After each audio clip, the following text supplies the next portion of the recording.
How do you do, ladies and gentlemen? What's the real truth about Citizen Kane? It'll probably turn out to be a very simple thing.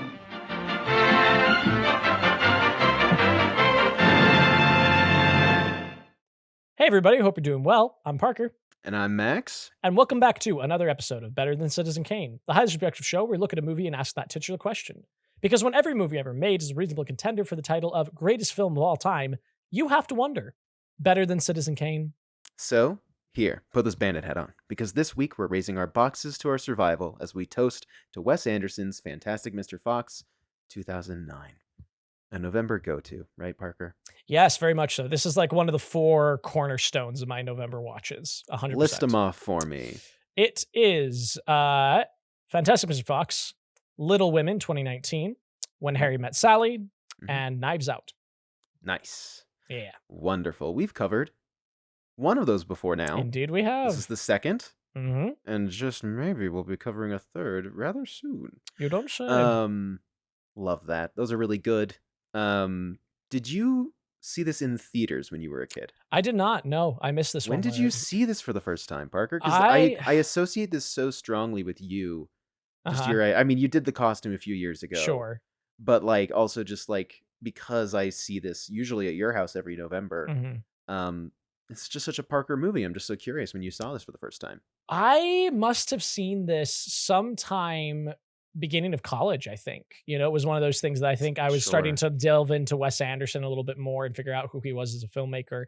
Yeah. And my friend Lizzie loved this movie and had really encouraged me to check it out. And so kind of on her recommendation, I watched it. And I don't think it was during high school. I do think it was those first couple of years of college. But yeah, so it's been around for about 10 years in my life. And has been just kind of a staple of, you know, the November autumnal season. Lovely. Yeah. What about you? I checked with my dad because I was like, we saw this in theaters, right? And he was like, yeah. We looked for a ticket stub so I could know the exact date. We didn't find one. Which is unfortunate, but I do remember seeing this in theaters, and it did become like a family classic pretty instantaneously. I think that's the experience for maybe not a lot of people, probably a lot of people, I imagine. I feel like this movie has only gained more affection as time goes on. Wouldn't you say? It's absolutely. It's 15 years old in like 2 weeks. Yeah. Which is just wild, you know? I guess you could say it's like a wild animal in how wild it is. Topical. Anyway, Indeed. this is a great movie. Absolutely. Would you say, we've talked about this before, is this your favorite Wes Anderson? Yes.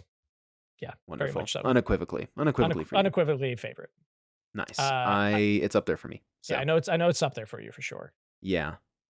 I mean, really, it's between this and Grand Budapest for me, I think. Yeah. Anyway, and we'll probably get around to that at some point. So Wes Anderson is a director. Fan? I enjoy Wes Anderson stuff, yeah. Yeah. I don't think I am a ride or die the way a lot of people are with his stuff. But like I genuinely enjoy his work quite a bit. Really nice. Yeah. Yeah. I feel like I'm backwards from a lot of people in that I think his early stuff is very interesting. It doesn't always work for me.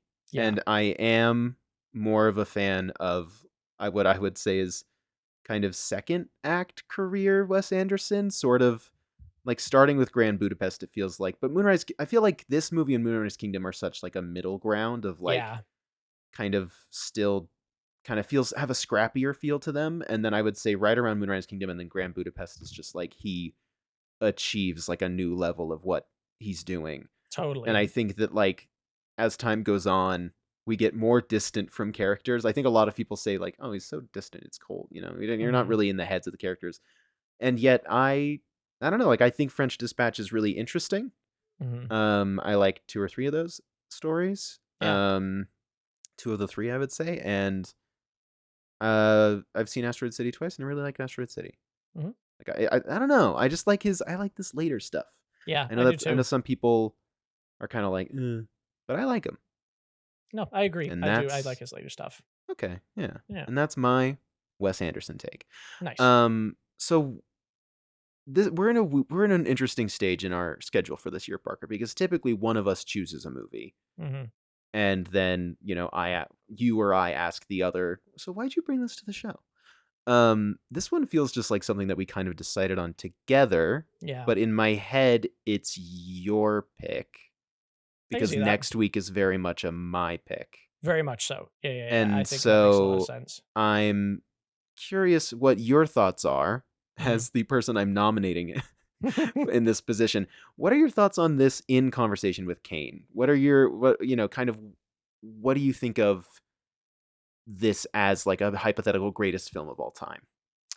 I think that a couple things come to mind. First off is I think it is kind of a triumph of the stop motion medium. I think is really, really good stop motion in this movie, and like kind of groundbreaking stop motion in the sense that Anderson's influence was that he like was adamant that the puppets have like actual fur or faux fur, like they would actually have hair on them, and the animator's like, you don't want to do that, like you don't want to do that, they're gonna bristle, like anytime we touch it the hair's gonna move. He's like, no, I want, like that's what I want, like I want that, I want it to feel alive, I want it to bristle and like spark when it moves. And that is a style we've seen very much in vogue since then, of like showing the artifice of stop motion in a really big way. And so I would maybe make an argument for that. Sure. It's a Guy Fawkes movie, it's a Guy Fawkes movie with a happy ending, but it is a Guy Fawkes movie. I suppose I hadn't considered that, but yes, it does fall into our categorization of Guy Fawkes movies. Indeed, yes. He just has a redemption by the end. Then is it truly a Guy Fawkes? I guess he falls. He falls. He does indeed fall. He does. He literally has to say, forget my noble suicide mission or whatever he says. Mm-hmm. Yeah. It's interesting that you bring up these stop motion qualities of this movie because this did come out at a time when, I would say there are two major lines of thought within stop motion in our current age, which is you have kind of the Wes Anderson, Aardman, kind of more homemade look to stop motion, which I think is what a lot of people prefer. And then you have the meticulous 3D printing that Leica has pioneered. And it's interesting that you bring up this movie specifically as that, because in the same year we get Coraline, which Leica also has production stemming back to Corpse Bride. Yeah. But what's interesting is that a lot of the people who worked on this also worked on Corpse Bride. Right. And Corpse Bride is kind of this like kickoff of like this, 21st century stop motion in America. And then you have the two parties kind of responsible for that going in separate directions, where you have Leica going forward and doing really clean work to the point that they are, they're CGIing out the seams on the faces. They are 3D printing pieces of characters. And it's this really elegant, really professional grade, like almost, kind of uncanny stop motion animation. Not to say, because they also put a lot of work into making their characters very asymmetrical. I'm a fan of Leica's work. I know some people who are kind of more purists of stop motion are kind of like, nah. Yeah. But I think there's room for both. Totally. That being said, I mean, Coraline is also kind of a perfect movie. Spoiler alert, I think this is a perfect movie. But there's just something so wonderful about this on every level of its craft. I agree. The fur they're using. There's no blue or green in any frame. Or rather, there's no green in any frame, and I don't think there's hardly any blue in it. Yeah.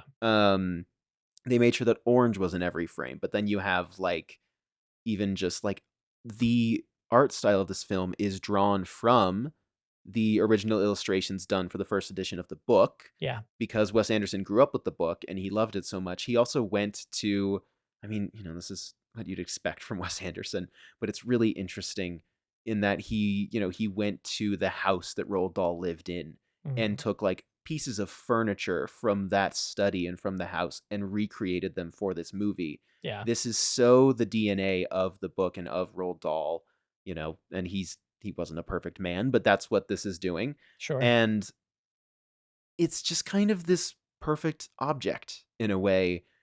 And like it has so much sentimentality in so many levels, and also just the voice acting as well. I'm sure we'll talk about that.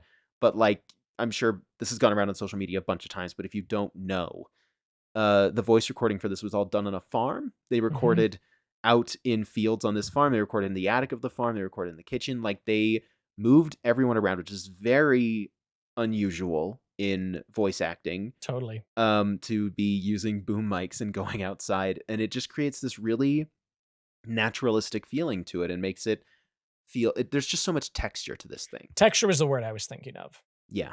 Yeah. I'm glad that our minds connected on that word. Very much so. It is so interesting. And it's interesting that you bring up Coraline specifically because originally the animation was being headed up by Selleck because he'd done work with him on Life Aquatic. Yeah, he'd done all the fish stuff for Life Aquatic. He'd done fish stuff. And then he had to step away from the project to work on Coraline and was replaced by Mark Gustafson, Yes. I believe.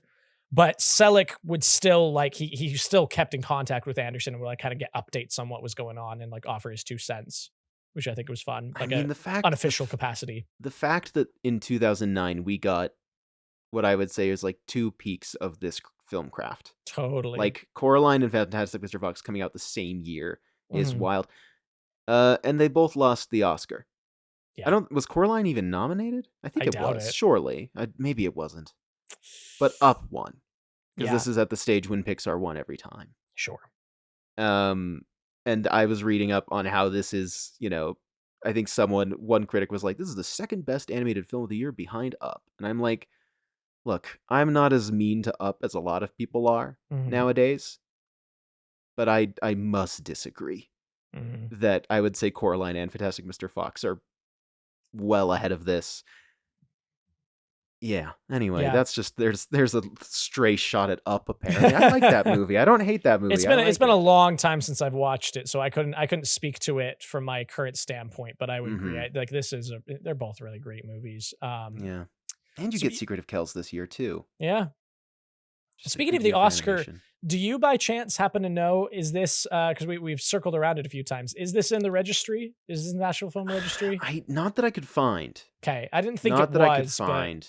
I was just curious if you had seen something I hadn't. I didn't do too deep of a look, but it's usually, I feel like that's listed pretty prominently. Sure. It has not yet been added to the film registry of the National Library. Gotcha. Yeah, this received nominations for Best Animated Feature and Best Original Score. It underperformed at the box office, grossing $46.2 million against a $40 million budget. So it barely made production costs, and that's not taking into account marketing. But critically acclaimed, praised for its humor. I was going to ask you this, is this Noah Baumbach's best screenplay? It might be. I mean, he's working with Anderson. Yeah. I don't know. It's really tight. I am so lukewarm on Baumbach usually. Yeah.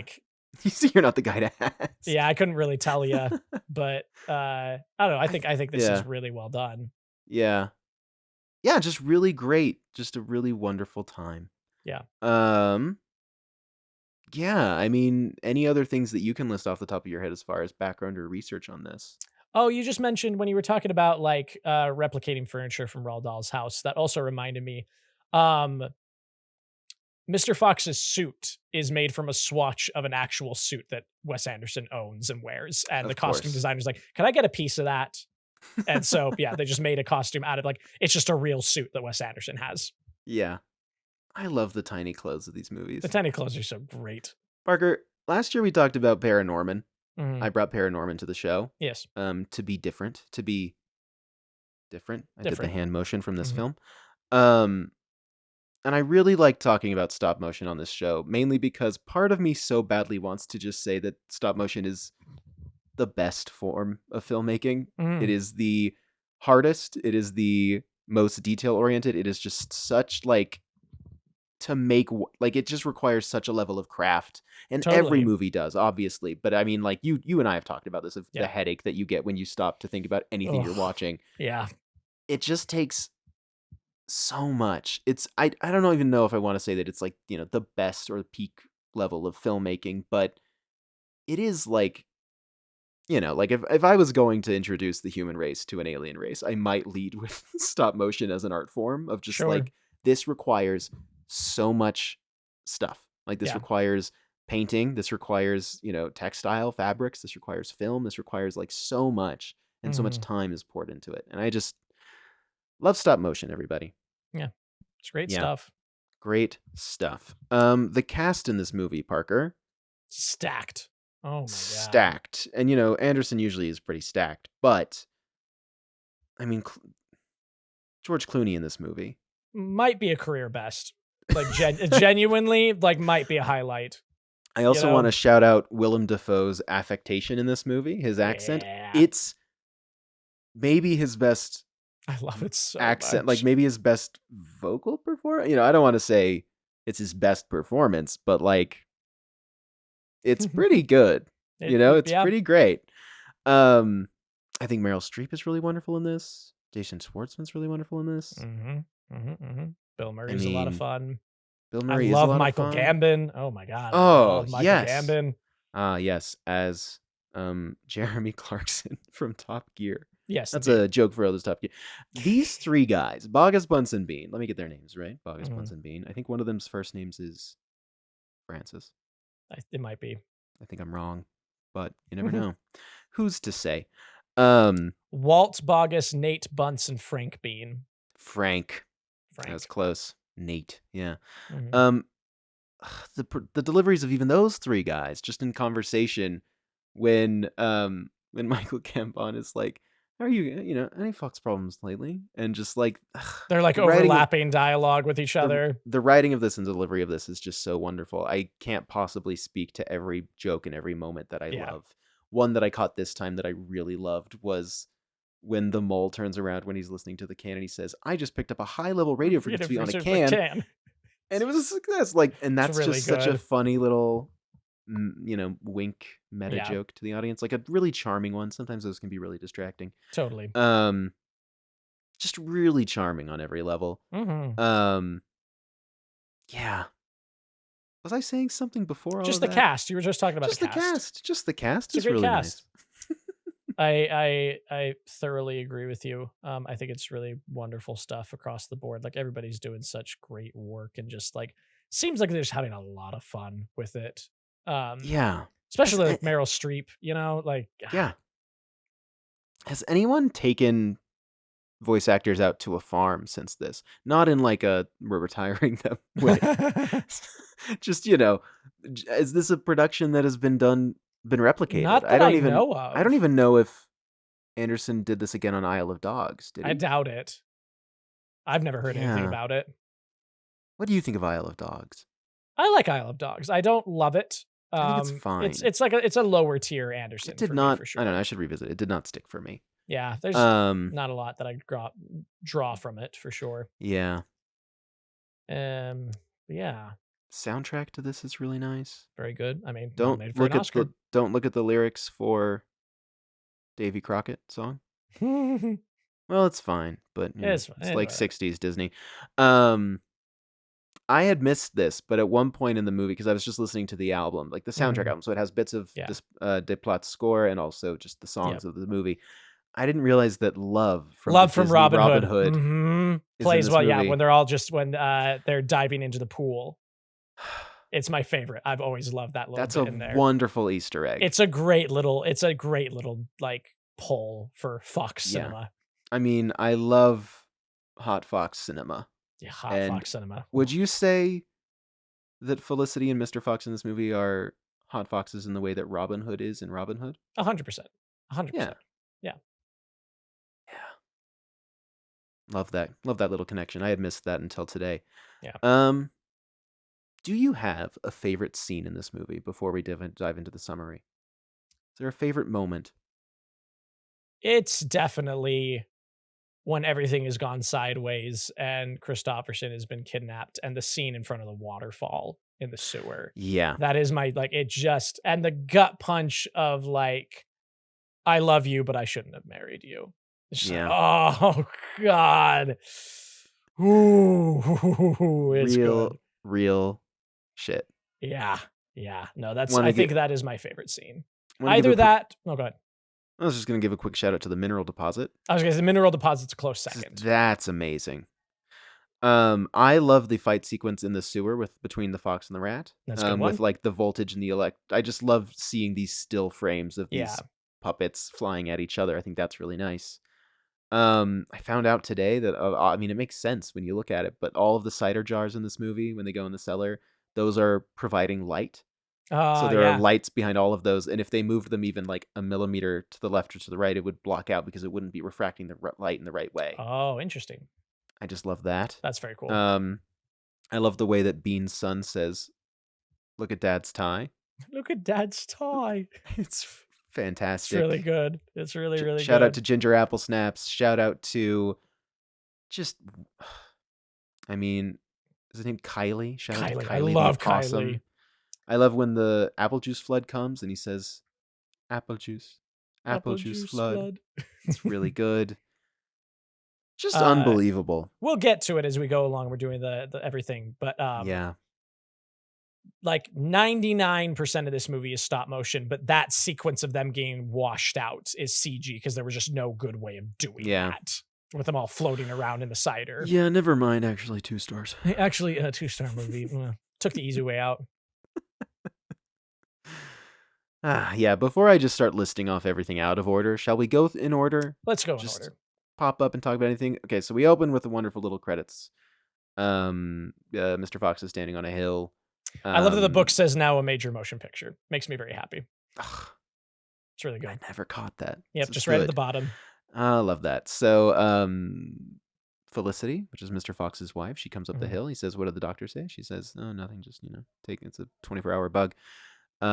He convinces her to take, the scenic route. Basically, we're just going to go steal some chickens. So something I love about this first scene, like I love the script of this. Like the screenwriting and character work is so good because this is an introduction to these 2 characters. And immediately we establish a pattern that he consistently does throughout the whole movie where he presents somebody with a choice and then he overrides the choice of what he wants to do. Where he's like, "Hey, we could go down this path or we could go over here." And she's like, "Well, let's take the scenic route." He's like, "But, well, I mean, this route is, it looks so much prettier." And she's like, "Fine, then let's do that." Like he does that. He's just so all of these different things. And even when they like get to the farm and a little bit after that, he's like, "All right, we could hop over the fence here, or we could go around the cobblestone path or whatever." She's like, "Well, let's hop the fence." He's like, "Well, I mean, cobblestone path gets us a little bit closer to the squash shack or whatever." He's like, he constantly throughout the whole movie, he's presenting with people with choices and then not listening to anything they have to say. And I love that like characterization for him right off the bat in this first scene. That is really great.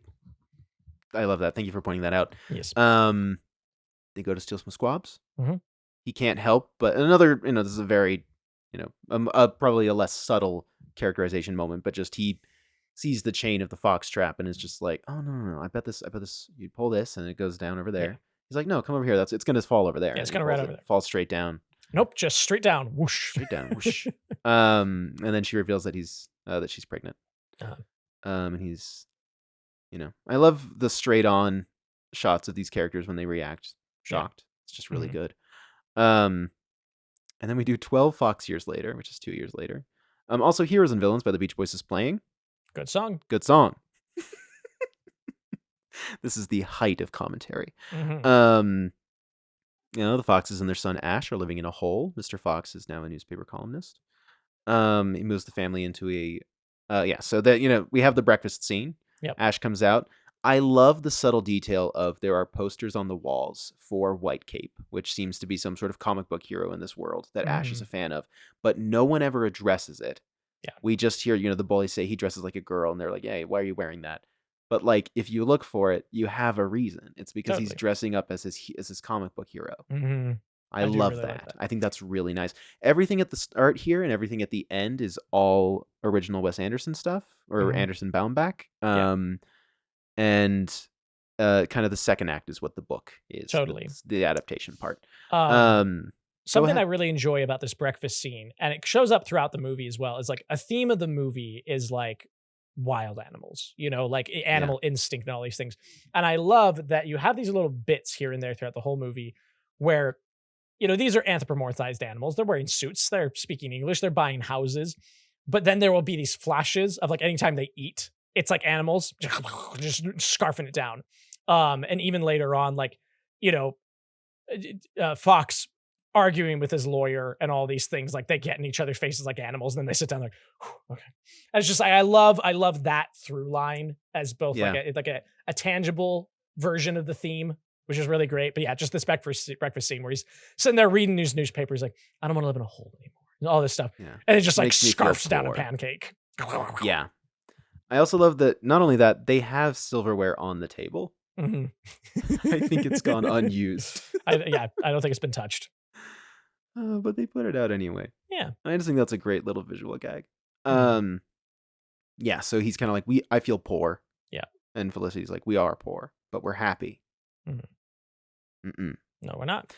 So he goes to Badger, played by Bill Murray. They have that scene you were talking about, where they're like, are you cussing with me?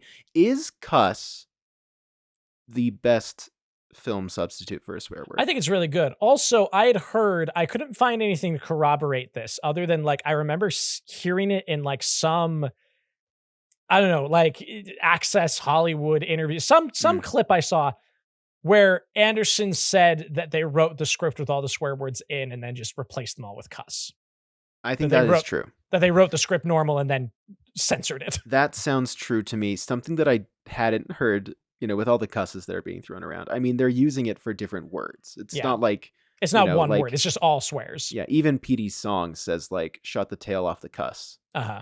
Which is great. Yeah. But my favorite use of it that I caught this time is when, at some point, Fox and Kylie are running from something. I think it's, towards, during the heist sequence. Yeah. And at one point, Kylie just yells like, cuss!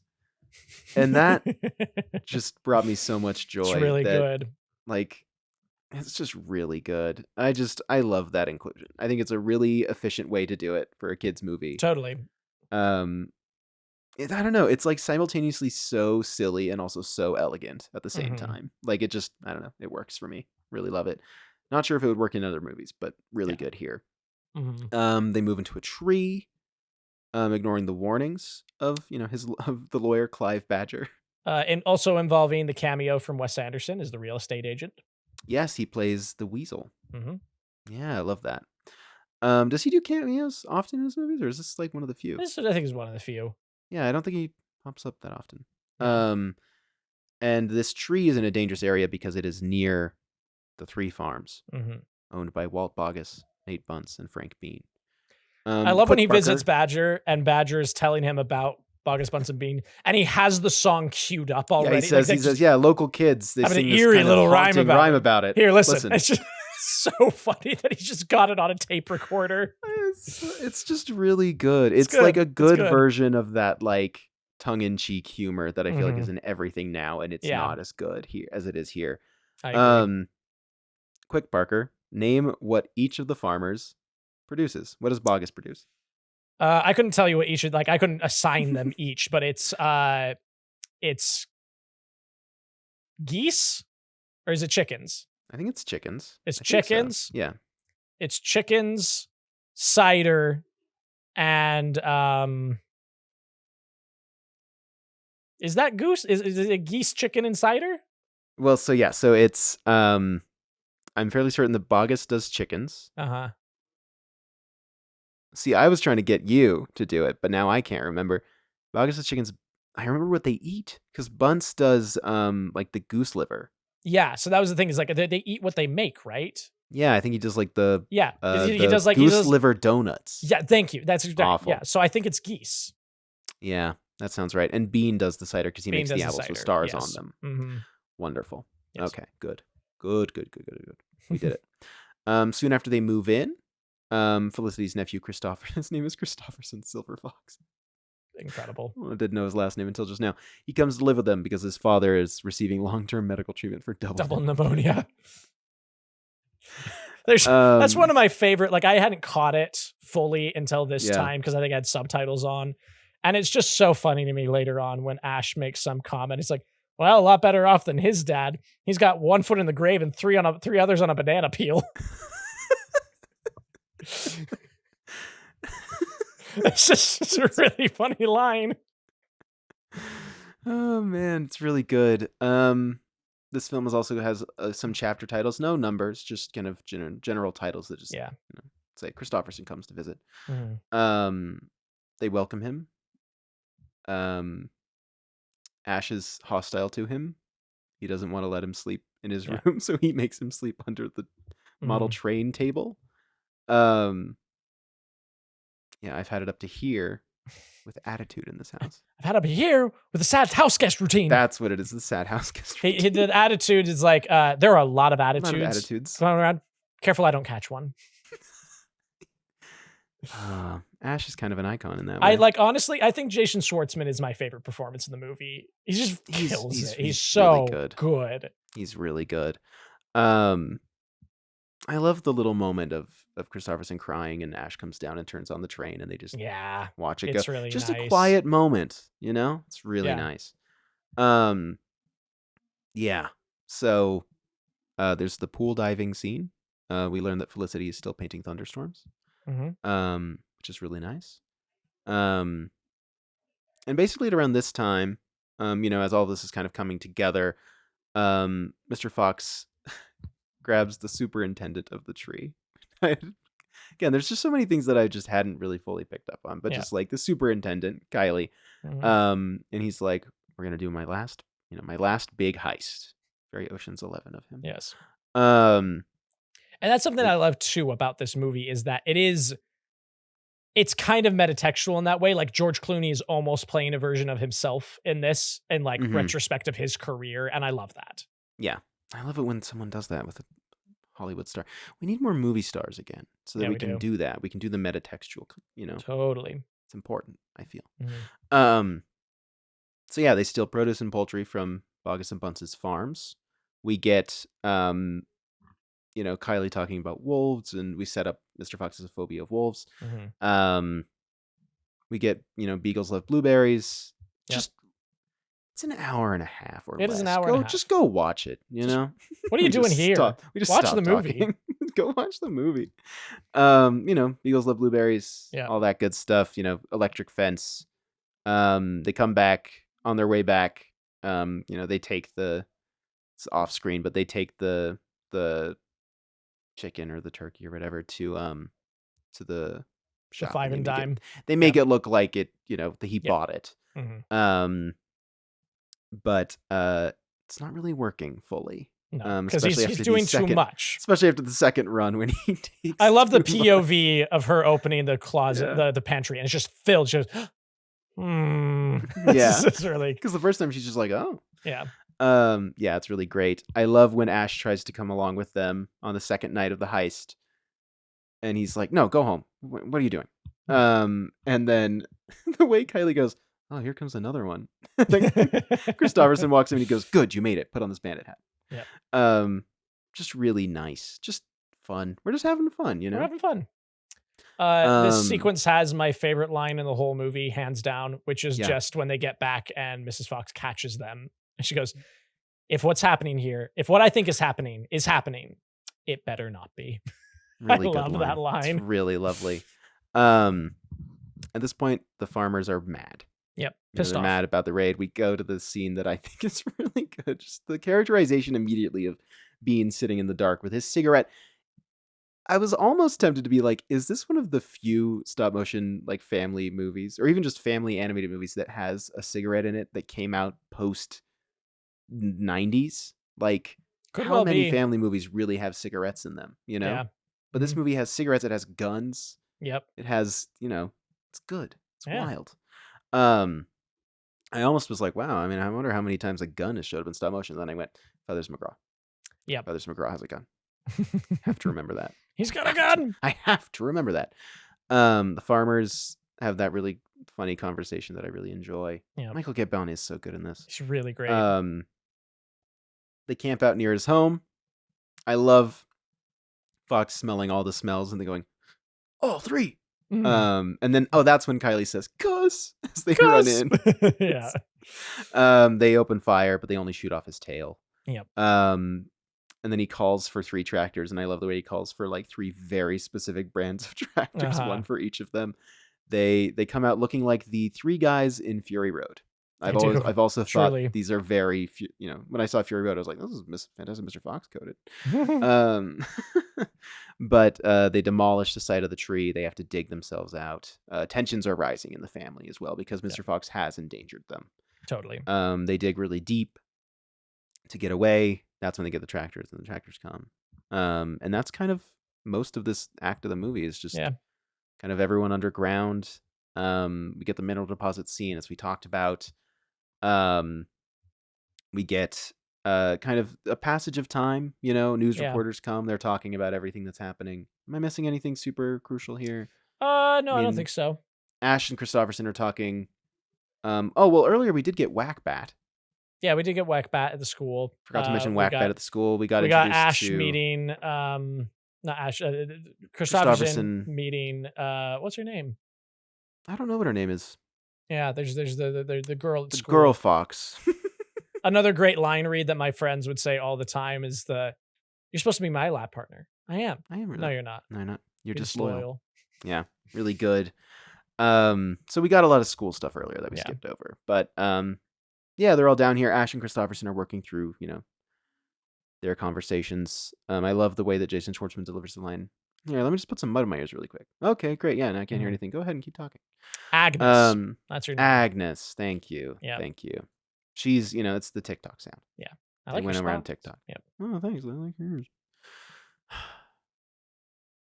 Gotta stop bringing up TikTok, Parker. You gotta stop doing this. Although I will say that in 2 episodes in a row, we brought up the Haktua girl, and I was concerned off mic that we sounded really out of touch. And then that same week, she announced her podcast. So yeah, so I just brought it up again. Why you gotta do this, man? I don't know. Put it to rest. SEO? Move past it. SEO? Is that how SEO works? Sure, why not? Put it in the tags. Put in the tags. That's so funny. Anyway, so as they're digging deeper and deeper, I love the little gags of there's cave paintings. There's ancient cave paintings really in the ground, and then they reach kind of deep slate. And then all the other animals appear. Because we heard from the newscaster, all the other animals, they've had to go underground too. This is impacting them. And Bill Murray is like, we're gonna die down here because of you. And Mr. Fox quickly puts a plan together. He does a little. I will say my favorite element of how they recorded the voices in this is how mutters sound in this movie. It's really nice. People are able to mutter and walk away. Mm-hmm. And it's just really, I just think it adds so much. I agree. I really enjoy it every time. Big fan. The plan is they just go back to the farmers' places because they know that, I think Bean at one point is like, how many men do you have in your farm? How many men do you have? And he puts it together and he's like, all right, bring all 1,000, however many men it is. 109. 180, yeah. Yeah. And they all show up. Around here, I think we get Petey's song as well. Yeah, during the heist when they're stealing everything. Yes. Yep. Great song. You wrote a bad song, Petey. Yeah, that's just weak songwriting. It's good. Bad song, Petey. I think it's a good song. It is a good song. I like that song. It's such an. I was looking at the lyrics today. It's such an interesting combination of British slang and American South stylings. He uses the word now let me just take a tick. Tell you about this, but then he's also using things like youngins. Yeah. And I just find it so interesting. This movie exists at such an interesting intersection of British countryside and American countryside. And that is interesting. It's really interesting. I hadn't really connected that before. Yeah, I was watching an interview with Roald Dahl's widow where she was talking about, she was like, it's just such a quintessentially British book. She's like, I was surprised when they said that they were, casting George Clooney and Meryl Streep. And she's like, but of course it's all fantastic and it makes complete sense when you hear it. Sure. But it is really interesting in that way of this is set in England. Wild animals are all American. Yeah. Very curious. Very curious. So they went back and they took everything. And again, the way George Clooney delivers, we took everything. It's really good. Really good. Really good. Christopherson defends Ash from Beaver's son, a bully. He says, are you a bully? You look like a bully. Yeah. And he's like, why do you take your shoes off? So I don't break your nose when I kick it. It's really good. It's really good. Love Christopherson. He's a great guy. Christopherson's awesome. I'd hang with Christopherson. Absolutely. They discover... Also, if I remember correctly, Christopherson is just this is this actor's only role. He's just a writer. It's like how it's like how Linguini in Ratatouille is just a guy who works. Oh, he's Wes Anderson's brother. Oh, that's really great. Eric Chase Anderson. Yeah, that's really great. I love that. Very fun. Very fun. He's really good. He's really good in this. He's he great. Fits the vibe. And this is why I think this is the perfect November, whatever you celebrate, but like Thanksgiving movie. Mhm. Because there's literally they have a feast in this Mhm. movie, or are about to have a feast, and Mr. Fox talks about gratitude. Yeah. And I go, perfect. We did it. So He's such a dick. Like, I was just He noticing, is. like, this time around, like, I was like, man, he is so unlikable. When Beaver gets up to give a toast, and then Yeah. he's like, hey, did someone, and like makes fun of him. And then he's Does anybody like, know what "Anyway, this I'll give guy's it." talking about? Yeah. Yeah. He really is. Yeah, he sucks. And like, But you like him. Yeah. Parker, would you say this is a much more effective version of George Clooney's character in Up in the Air? Very much so. Yes, as a George matter of Clooney fact. plane movie? Mm-hmm. I made Parker watch George Clooney plane movie once. Yes, you did. And it happened to land on like a letterboxed I think it was like my 100th movie of the year. So anytime I open my letterbox stats, it just stares back at me. George Clooney plane movie. George Clooney plane movie. I kind of like that movie. It was not bad. It wasn't good. I just remember you saying that you hated it. Yeah. You were As Max is wont to remember me saying anything about a movie he shows me. Yeah. Yeah. Parker, do you like this movie? Hate it. I knew it. Yeah, that's what I thought.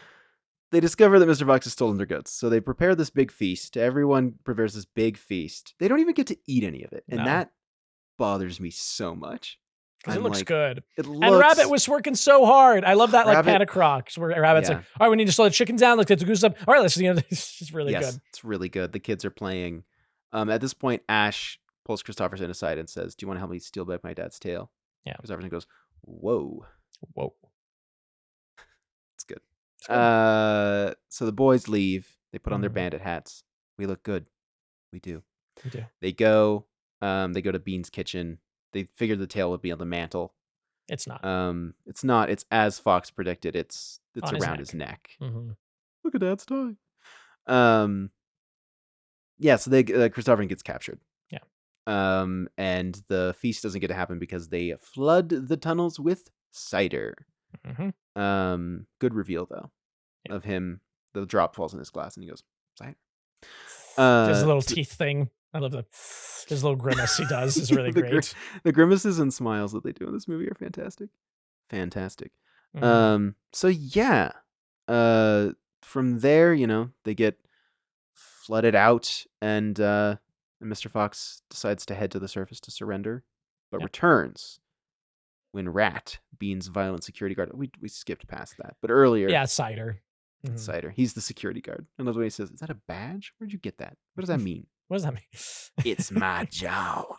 I love. So again, we could do this all freaking day with this movie, but I don't know. One of my other favorite line reads is during that scene where he's like, "The old lady, she was the town tart in her day," and kind of goes, "Town tart? Is that true? Is that true?" He's like, "Well, I mean, no, sure. It was a different time. We were young, He goes, "The town tart? Shut up." Just Kylie's so appalled. It's so funny. It's really good. It's really good. So Rat comes back. The rat comes back. Tries to kidnap Ash because Ash is like, they got the wrong fox. Mm-hmm. Goes, I'm a son. I see the resemblance. Am I being flirted with by a psychotic rat? Spooky vibes from the rat. I know some people say he's hot. No. I think he's spooky. Spooky guy. Feels like he's committed crimes. Agreed. And he does try to kidnap a child. Yeah. Fox comes back. They fight. He dies. And then he says, "Why did you do this?" He goes, "Cider." They feed him just sewer water. Sewer water. I'm like, at this point, guys, just don't give him anything. You might have some lying around. Yeah. Just giving him sewer slop and telling him it's cider. I'm like, does this help him at all? And he goes, "Melted gold." And he dies. It's a great... The little X on the eyes. Yes. Oh, we could just do that with every moment in this movie. Really? So, yeah.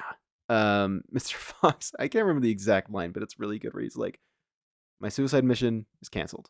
Yep. I have a new plan." I wanted to read the toast I was doing. I didn't like it before. Yes. So he asks the farmers for a meeting in Paddington near the sewer hub, offering to surrender himself on the condition that the farmers free Christopherson and spare the other animals. The farmers prepare an ambush, but the animals, anticipating it, launch a counterattack. They're playing whack-bat. They throw a lot of flaming pine cones out. Yeah, and then they rush to the Bean Annex. Fox and Ash and Kylie. Ash frees Christopherson. Little yoga lesson. I missed it earlier, but one of those line readings that's just stuck in my head forever is the way Christopherson says, "Excuse me, excuse me." Yeah. Like that's really just one of those good. catchy line readings. Sticking in your head. Yeah, another one that was big with my friends was, "Hey, I can fit through those bars. You wanna know why? Why? Because I'm little." He's little. Yeah. And so they kind of successfully do a little bit of an ambush. They free Christopherson. They release a rabid beagle. I think he eats soap. Keep the farmers at bay. They escape. There's just a lot of good stuff in here. But I'm really just building to the moment that everyone talks about and gets tattoos of and share in on TikTok and all that stuff. Put that in the SEO tags. Parker. You're the person who does that. It's not gonna happen. I know. If only we had someone who's worked in marketing on the show.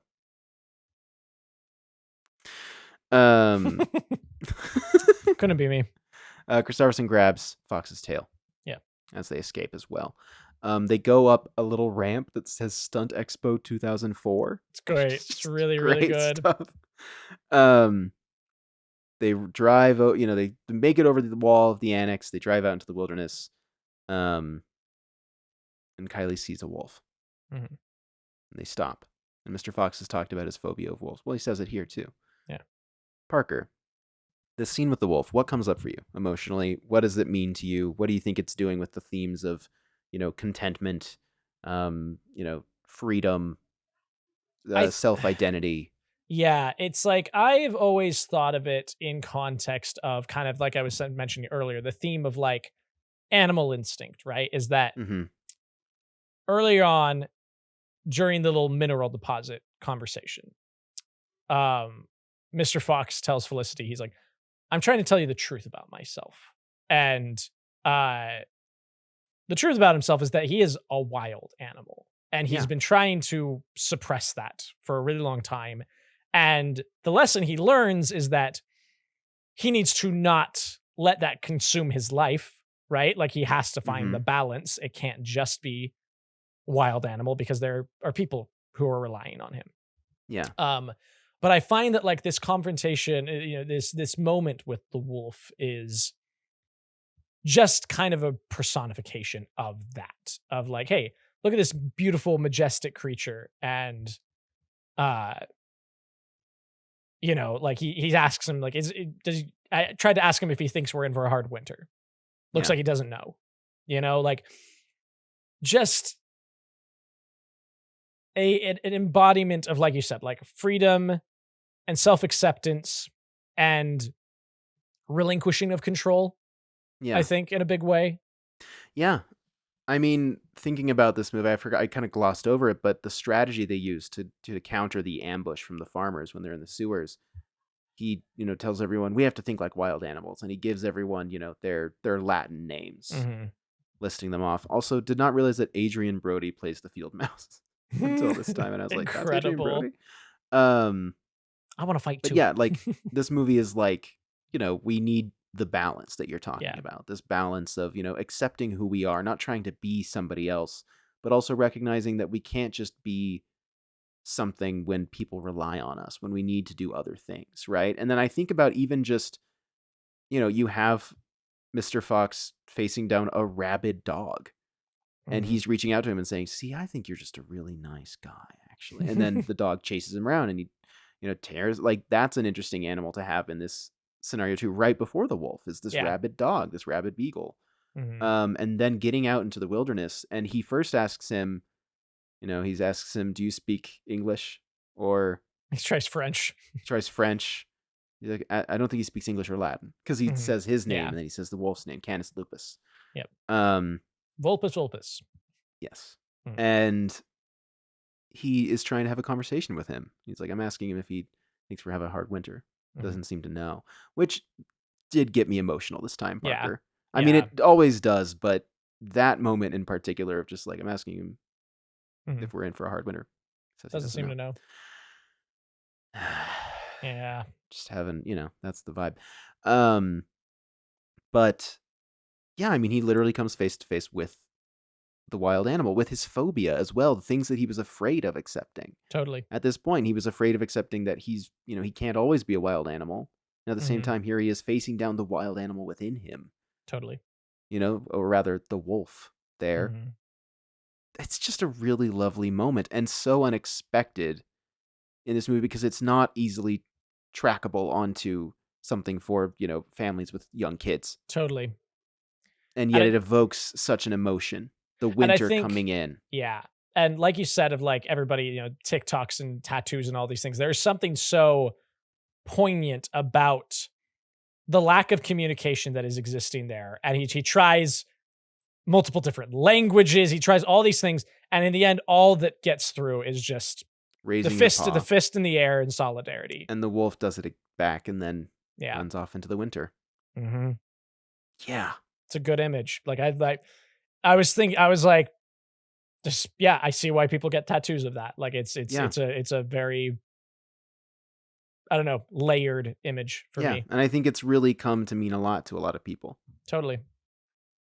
Particularly in our age range. I'm sure other people as well, but from what I understand, this is a really kind of a big touchstone for, late millennial Gen Z. Totally.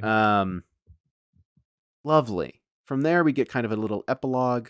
They're all still living in the sewers. They can't return I back love up. The Beach Boys cover of Old Man River that plays here. Yeah. It's so lovely. Yeah. It's great. The sewers look so sad compared to the orange that we've been seeing this whole time. But you have the animals, they're living together. Fox invites... Do you also feel weird that Agnes is there? Yeah, I'm like, Agnes, why are you here? And then at the end, he's like, you are the 5 smartest, greatest, wildest animals I've ever known. And I'm like, Agnes? Do you know her? And I'm like, do we know who Agnes's parents are? Agnes's parents around? Are there other foxes in this movie? No. Yeah. I don't know where Agnes came from. I don't know. I'm just worried that she and Christopherson are moving a little fast. I don't know. Maybe she's a family friend. But he leads them into the supermarket. It's Bogus Buns and Beans supermarket. They get to walk around. I love, it's a very quick little moment of, we see the kids, tearing into food. And Fox and Felicity just slide into frame. Like they slide it and then they start walking. It's really such an interesting choice. I just really love it every time I see it. And he gives one final toast and speech. And she's pregnant again. And I love the little glow joke that he does. I think we're both glowing. And I just love those glow puppets they have. They're so good. I love to swap out. They should have sold those as like night lights or something, or like ornaments or something. Gives one final little speech. 5.5. Greatest animals I've ever known. Yeah. Ash says, good toast. And then they dance to Let Her Dance. Good song. Good song. End of movie. Yeah, there it is. It's just wonderful. It's a lovely, lovely movie. If you haven't seen it in a while or never before, definitely check it out. I know some people say that stop motion freaks them out. Yeah. I guess, if you don't like it, then don't worry about it. But it is really worth a watch if you haven't seen it, or a rewatch. I completely agree. Yeah. Any kind of final thoughts on the movie itself, Parker? Anything we didn't really touch on? I think that covers most of the bases. What about you? Just really nice. Yeah, really nice. I love watching it. I think I missed it last year, so it's really nice to watch it this time. I agree. Okay, criteria. Oh yeah, remember how this show is about Citizen Kane? Yeah. Hi, Charlie. Hey, Chuck. Hey, Chuck. All right. Cultural or historical cultural or technical relevance? Yeah, because it's not really historically relevant. Not in really. The way that Citizen Kane is. Culturally, I think we're only really just getting there. It's in the Criterion collection. That's a part of it for sure. And every Wes Anderson movie, I think he has a deal where they all go there eventually. But it is in the Criterion, and I think that's worth mentioning. It got nominated. It didn't win. Yeah. I think at the time people were like, "Oh, what a lovely little movie." Yeah. It has not been parodied on The Simpsons, from what I could find. No. It's 15 years in. I think at 20 there will be even more of like a a reconciliation and just like, one of those huge Oscar fumbles. Yeah, I think so. I think we're going to reach that point in the next 5 or 10 years. But I think the point goes to Kane. Yeah. I mean, the argument you made earlier of this is, a landmark moment in stop motion. Totally. For what it is. And yet it doesn't feel like it's been replicated again.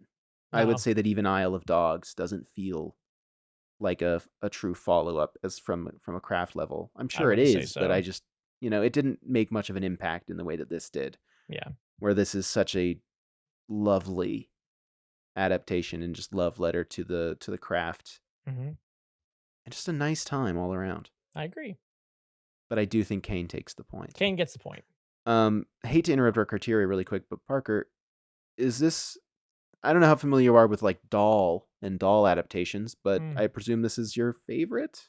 I would say so. I mean, I grew up watching Willy Wonka and the Chocolate Factory, then saw the Tim Burton one when I was young. I've seen like The Witches, things like that. But yeah, so this is easily top for me. Yeah. I like Matilda. I do like Matilda. But I think this is top, I think. Yeah. I would agree. Did you ever read the one where that kid is getting... No, never mind. That's a different thing. Oh, I forget the BFG is his too. They never made a movie of that, surely. No, I don't think so. Surely we'd know, especially if it was made by like one of our great living American I think we would. Yeah, we'd absolutely. I think we'd all remember it and talk about it all the time.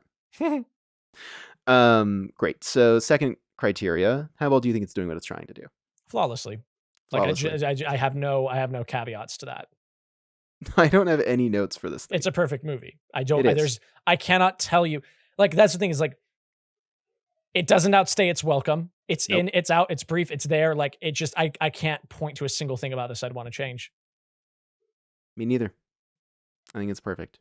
And I also think, just as a side note, like we touched on this a little bit, but like this is like maybe the most concise and clear version of like a character arc I've ever seen. Like if you want to like teach somebody how to write character arcs into their stories, like show them Fantastic Mr. Fox. Like I think it's just so crystalline in this movie. Yeah. In a great way. Yeah. I mean, even Ash gets a little bit of, he gets the character arc as well. Yeah. But like Fox is really just a great character. Mm-hmm. Which off mic, remind me to tell you something about that because it's fun. Okay. And you can't share it with our audience? I cannot. No. Oh. Sorry, everybody. Sorry, folks. That's an exclusive for not our Patreon. It's called something else. The Parker on. It's called Being Friends with Parker. Yeah, Being Friends with Parker. Give it a try. Okay. Yeah, Final criteria. Mm-hmm. Point to Fox. How do you emotionally connect to this movie, Parker? No. All right, that's it. Good night, everybody. Good night, folks. You do, but you do. Very much so. But you do. Very much so. There is. We didn't touch on it, but like the moment that gets me to tear up every single time is when they are in prep for the big plan at the end and they're figuring out what to do. And Fox has the moment with Ash. And he's like, Ash, I want to tell you a story.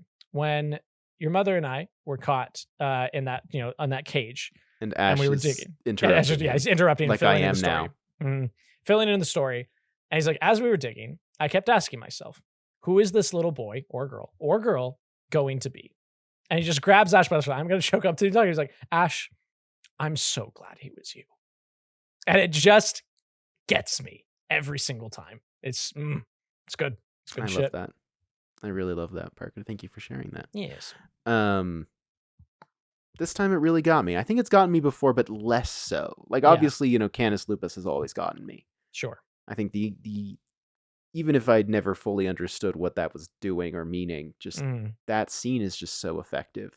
Yeah. But this time, especially, just like, and I really wasn't prepared for it. I was like, I should watch something that's more emotionally engaging before I watch Fantastic. Like I was like, I just need to, But at the same time, watching this, last Wednesday at the time of recording, I think people can figure that out. Just kind of exactly what I needed, and yet in such an unexpected way. Totally. Of just, let's raise our boxes to our survival. and just like, yeah, okay. Okay, yeah, that's really great. Are we in for a hard winter? Doesn't seem to know. Okay. Doesn't seem to. Okay, cool. Okay. Yeah. Yeah. Nope, I agree. So it did emotionally connect with me. Point to Fox. Yeah, point to Fox. All right, so criteria says better. Take a step Yes. back. What do we think? You know, we've been really nice to Kane. We have been very nice to Kane lately. Very nice to Kane. Even if that weren't the case. Mm-hmm. It's fantastic, Mr. Fox. I think so. Parker, there are movies that we've said are better than Citizen Kane that I think this movie is leagues ahead of. Absolutely. So. Yeah.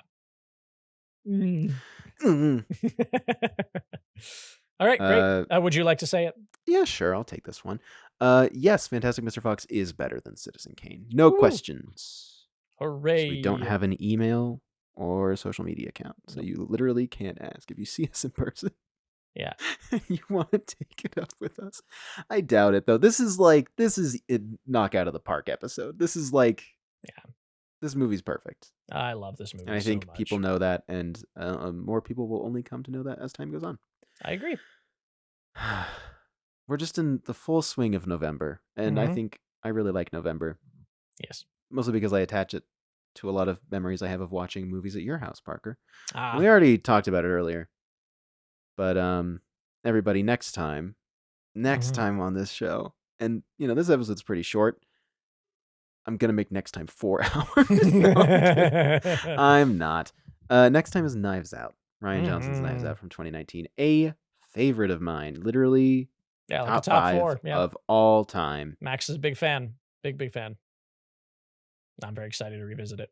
I should save my Blanc for next time. All right. Yeah, I hold thought off. really hard about it. But give it a minute. Yeah, I'll give it a minute. Yeah, I gotta practice. Go find his TikTok if you want to preview. Yeah. Next time, everyone look forward to my recounting of that time that I went semi-viral for doing a Benoit Blanc impression. Okay, Knives Out next time. So excited.